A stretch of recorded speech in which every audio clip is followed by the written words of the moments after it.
সালামু আলাইকুম। আজকের এই ভিডিওতে আমরা মাইক্রোসফট ওয়ার্ডের ইনসার্ট মেনু বারের পিকচার টুল সম্পর্কে জানব। মাইক্রোসফট ওয়ার্ডে কোনো পিকচার ইনসার্ট করার জন্য প্রথমত ইনসার্ট মেনু বার থেকে পিকচার থেকে পিকচার সিলেক্ট করে দিয়ে ইনসার্ট, তাহলে বডিতে পিকচার ইনসার্ট হয়ে যাবে। এছাড়া উইন্ডোটা মিনিমাইজ করে যদি বডিতে মাউসের কার্সর রেখে যেকোনো পিকচার ট্যাগ করে বডিতে ছেড়ে দেওয়া হয় তাহলেও পিকচার ইনসার্ট করা যাবে। এভাবে চাইলে মাইক্রোসফট ওয়ার্ডে যেকোনো পিকচার ইনসার্ট করা যাবে। এছাড়াও ইনসার্ট থেকে যখন কোনো পিকচার ইনসার্ট করা হবে তখন ডিফল্টভাবে ফরম্যাট নামে একটি মেনু বার অ্যাক্টিভ হয়ে যাবে। এই ফরম্যাট মেনু বার থেকে ইনসার্টকৃত পিকচারটি মডিফাই করা যাবে। এখানে পিকচারের স্টাইল, এই পিকচারের স্টাইল থেকে যেকোনো পিকচারের স্টাইল বা ডিজাইন চেঞ্জ করা যাবে। পিকচার স্টাইলের পাশে রয়েছে পিকচারের বর্ডার। পিকচারের বর্ডার থেকে পিকচারের চারপাশের বর্ডার এর কালার চেঞ্জ করা যাবে। এর নিচে রয়েছে পিকচারের ইফেক্ট। এখান থেকে চাইলে পিকচারের ইফেক্ট দেওয়া যাবে, যেমন পিসেট। কিছু ডিফল্ট ভাবে কিছু ফরম্যাট দেওয়া আছে, পিকচারটা চাইলে ওই ফরম্যাটে নেওয়া যাবে। নিচে রয়েছে শ্যাডো, এখান থেকে পিকচারের শ্যাডো দেওয়া যাবে। রিফ্লেকশন, পিকচারের রিফ্লেকশন দিতে চাইলে এখান থেকে পিকচারের রিফ্লেকশন দেওয়া যাবে। 3D, 3D রিফ্লেকশনের জন্য এখান থেকে পিকচারের 3D রিফ্লেকশনও দেওয়া যাবে। এর পাশে রয়েছে পজিশন। পিকচারটা পেজের কোন পজিশনে হবে এখান থেকে চাইলে পজিশন চেঞ্জ করা যাবে।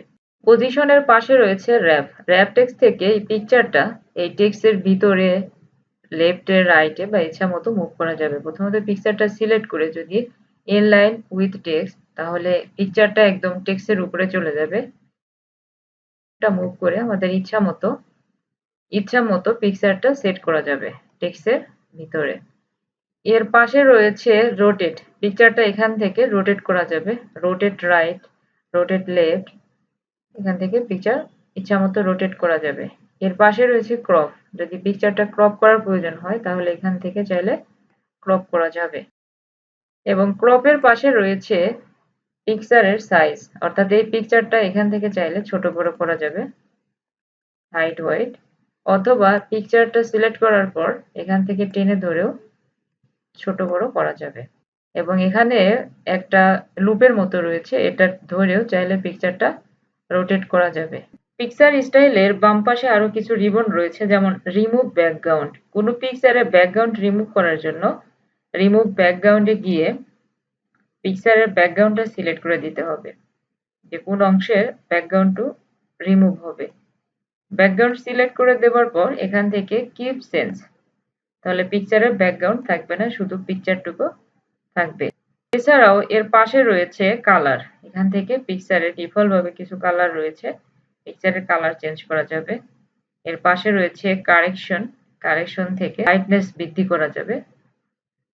আর্টিস্টিক ইফেক্ট, আর্ট ড্রয়িং করার মতো পিকচার এখান থেকে করা যাবে। এর পাশে রয়েছে কম্পোজ পিকচার, এখান থেকে পিকচার কম্পোজ করা যাবে।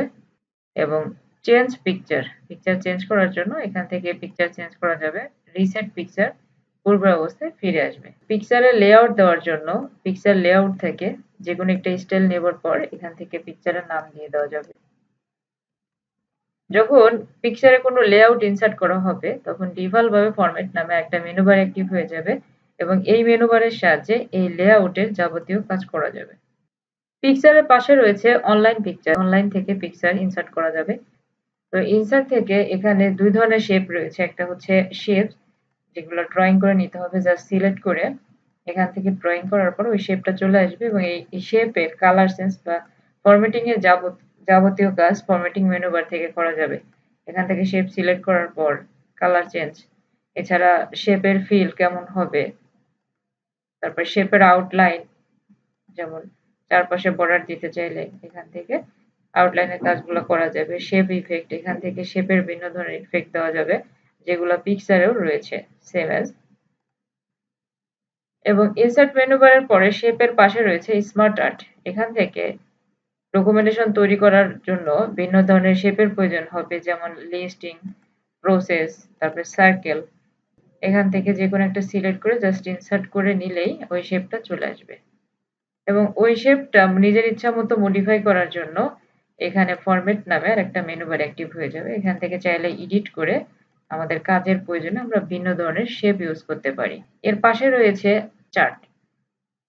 যখন চার্ট টাইপের কোনো বিষয় আসবে তখন এখান থেকে ভিন্ন ধরনের চার্ট রয়েছে, যেমন কলাম, লাইন, পাই, বার, ভিন্ন ধরনের চার্ট রয়েছে। যখন যেটা প্রয়োজন যেকোনো একটা চার্ট নিয়ে যান, সিলেক্ট করার পর ওকে, এখান থেকে ভ্যালু চেঞ্জ করে দিলে শেপের অ্যালাইনমেন্ট গুলো চেঞ্জ হয়ে যাবে। এবং চার্টের পাশে রয়েছে স্ক্রিনশট। স্ক্রিনশট ক্লিক করার পর স্ক্রিন ক্লিপিং, এখানে যে অংশটুকু সিলেক্ট করে দিব অংশটুকু ডিফল্ট ভাবে ওয়ার্ডে চলে আসবে। তো ওয়ার্ডে যখন একটা স্ক্রিনশটের পিকচার নিয়ে আসা হবে তখন ফরম্যাট নামের একটি মেনু বার অ্যাক্টিভ হয়ে যাবে এবং এই মেনু বার থেকে এই পিকচারের যাবতীয় কাজগুলো করা যাবে। এক কথায় যদি বলি, পিকচারের যাবতীয় কাজ বা শেপ বা স্মার্ট আর্ট এর যাবতীয় কাজগুলো ফরম্যাট মেনু বার থেকেই করা হয়।